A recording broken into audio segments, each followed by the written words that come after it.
पिछले कुछ दिनों से हम लोग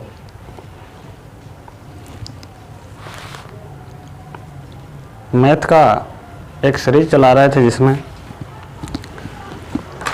उधर त्रिकोणमिति के कुछ सवाल को देखे थे।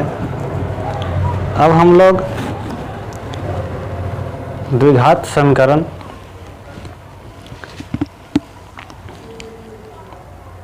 जिसे क्वाड्रेटिक इक्वेशन के नाम से हम लोग जानते हैं, इसमें कुछ सवाल को देखेंगे जिसमें से एक टाइप इस प्रकार का है, निम्नांकित द्विघात समीकरणों को गुणनखंड विधि से हल करें।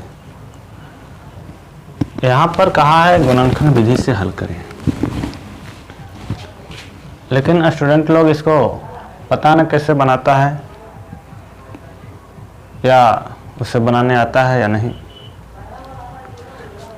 हम इस चीज़ को सिखाने का थोड़ा सा प्रयास कर रहे हैं। अगर नहीं आता है तो आप लोग ध्यान से इस चीज़ को सीखेंगे। सबसे पहले कि द्विघात समीकरण कहाँ है, इसका मतलब कि इसका जब भी मान होगा तो दो मान होगा। यहाँ पावर 2 जो दिखाई दे रहा है, इसका मतलब है कि इसका जो आंसर आएगा वो 2 आएगा। लेकिन कुछ लोगों का कहना है कि नहीं, इसको जो बनाएंगे हम लोग, देखिएगा कैसे बनाते हैं।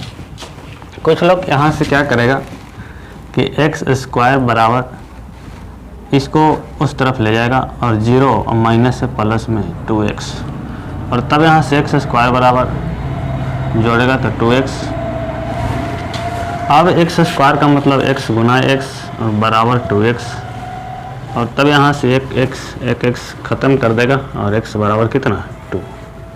यह भी एक आंसर लाने का तरीका है जो कि गलत है। यह जो मेथड है वो गलत है। यहाँ 2 पावर है, द्विघात समीकरण है, इसका मतलब किसका 2 मान आपको लाना है। वो आएगा कैसे, वह जो आएगा और वही लाना है गुणनखंड विधि से। मतलब गुणा के रूप में आपको खंड करके इसका आंसर आपको लाना है। तो यहाँ से ऐसे करेंगे इसको, यहाँ से x इसमें भी है और x इसमें भी है, दोनों में x शामिल है।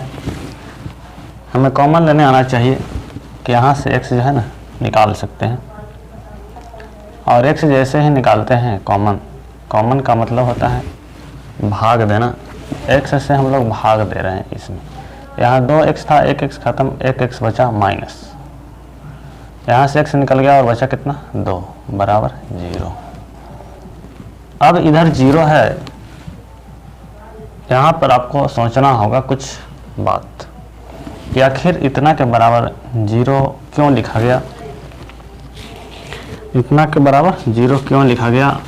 2 गुना अगर हम कहें कि 4 बराबर 0 कैसे आएगा, या तो यहाँ पर 2 नहीं होगा, यहाँ पर 0 होगा, तो 0 में 4 से गुना हुआ होगा तो कितना 0, या तो यहाँ पर 0 होगा, यहाँ पर 2 होगा, तब इसका मान क्या आया होगा 0। उसी तरह से यहाँ है 2 गुना के रूप में लिखा हुआ है और इसका मान 0 आया है। इसका मतलब है कि या तो x बराबर 0 रहा होगा और नहीं तो इतना बराबर 0 रहा होगा, है ना। कोई एक 0 रहा होगा तब गुना करने पर 0 आया होगा। इस बात को आपको ध्यान से समझना होगा। यानी अब हम लोग यहाँ से लिखेंगे कि या तो x बराबर 0 रहा होगा और नहीं तो x - 2 बराबर 0 रहा होगा। यहाँ से x बराबर एक 0 मान आया और यहाँ से x बराबर माइनस उस तरफ जाएगा, x बराबर कितना 2, यानी x बराबर एक 0 मान आया और एक 2 मान आया। इस तरह से इसका मान 2 आया। अब अगले सवाल को हम लोग देखते हैं। यहाँ पर इसमें भी उसी तरह से z कॉमन लेंगे तो 3 बचेगा -z बराबर 0, या तो z बराबर 0 रहा होगा, नहीं तो 3 - z बराबर 0 रहा होगा, यानी 3 बराबर कितना z जाएगा उस तरफ नहीं तो ऐसे नहीं आता है तो ऐसे बना है -z बराबर -3, तो z बराबर कितना 3, z बराबर 0 1 और 1। तीसरा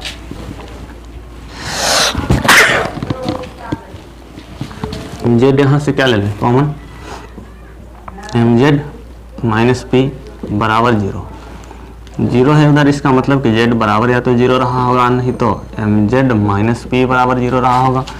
तो यहाँ से mz बराबर p, तो z बराबर कितना p/m, यानी z बराबर एक 0 आया और एक p/m, ये आपका आंसर है।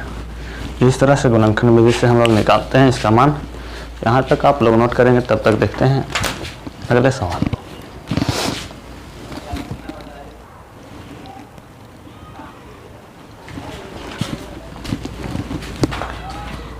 अब हम लोग देखते हैं इसके बाद अगले प्रश्न को, जो कि बहुत लोगों को इस प्रश्न में दिक्कत होता है। यह जो टाइप है वो सबसे खतरनाक टाइप,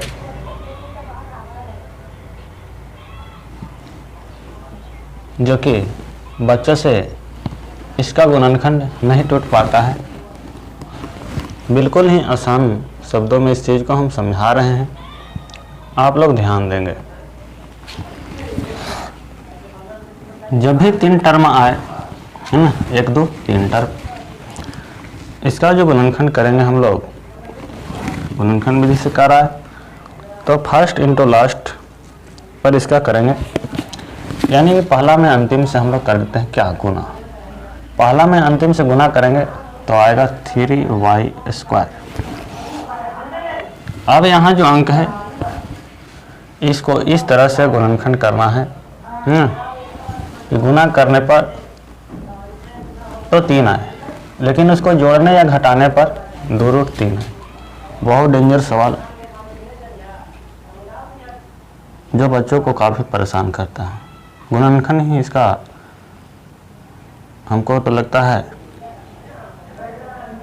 कि 100 में से 90 सुपर बच्चों को अगर दे दिया जाए तो नहीं बना पाएगा। कैसे इसका गुणनखंड किया जाए, तो इसका जो गुणनखंड करेंगे हम लोग, गुना करने पर हमको 3 मिला, 3 को ही हमको तोड़ना है और लाना है 2√3, जोड़ने या घटाने पर।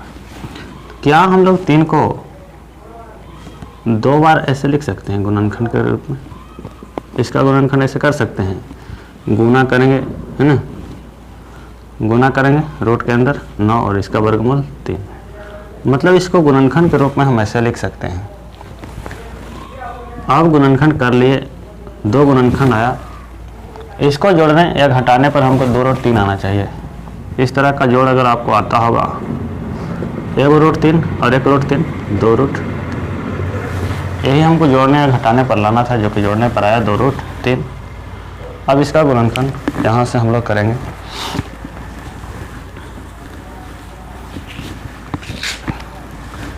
y² plus √3y plus √3y plus क्या 3 बराबर 0। चार्ट हो गया, 2 को अलग करेंगे, y यहाँ से common, y plus √3, y plus √3, 2 को 1 लिखेंगे, y प्लस √3, दोनों में से कोई 0 रहा होगा इसलिए इसका मान 0, y प्लस √3 बराबर 0, यानी y बराबर -√3 और यहाँ से y बराबर -√3, यानी y का जो मान आया वो 2 ठो माइनस में √3। इस तरह से इसका आंसर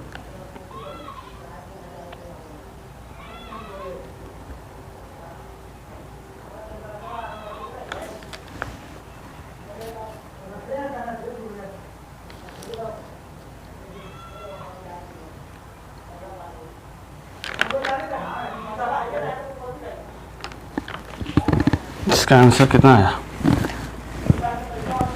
इतना। अगला जो प्रश्न है सेम ऐसे ही, थोड़ा सा चेंज, दोनों को गुना करेंगे, 13√3 गुना √3, फर्स्ट इंटू लास्ट पहला में तीसरा से गुना करेंगे, का मान 3 3 39। 39 को इस तरह से तोड़ना है कि कितना आ जाए 16, यानी इसको अगर 3 से कर दें तो 13, 3 गुना 13। अब इसी को हमको लिखना है, जोड़ने घटाने पर 16 आना चाहिए, यह 13 और 3 के रूप में इसको तोड़ेंगे। √3x² प्लस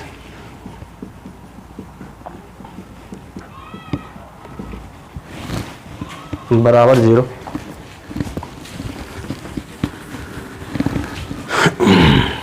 तब दो को हम लोग यहाँ संलग्न करेंगे, √3। इसके अंदर देखा जाए तो √3 2 बार है, एक यहाँ से बाहर निकालेंगे और x को, x बचा, इसके अंदर एक और √3 बचा प्लस 13 यहाँ से निकालेंगे तो x प्लस √3, x तो यहाँ से बाहर हो गया ना, बराबर 0। 2 है, इसको 1 लिखेंगे,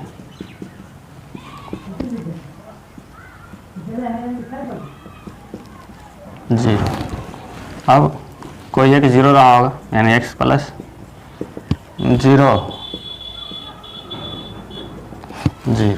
यानी x बराबर, ये जाएगा उस तरफ माइनस √3 और यहाँ से √3x बराबर माइनस 13। x बराबर जो मान आया √3 और एक माइनस 13/√3 आपका आंसर। इस तरीक़ा से हम लोग देखें, और इसमें सवाल है, फिलहाल आप लोग इतना को देखेंगे, तब मिलेंगे फिर अगले क्लास में।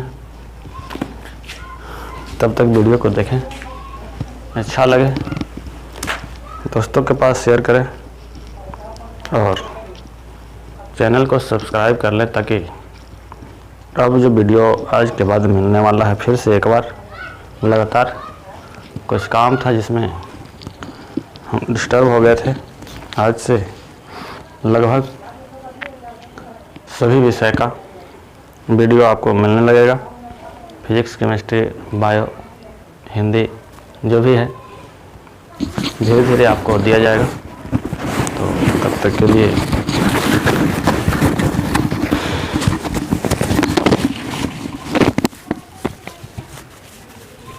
बाय, मिलेंगे फिर अगले क्लास में।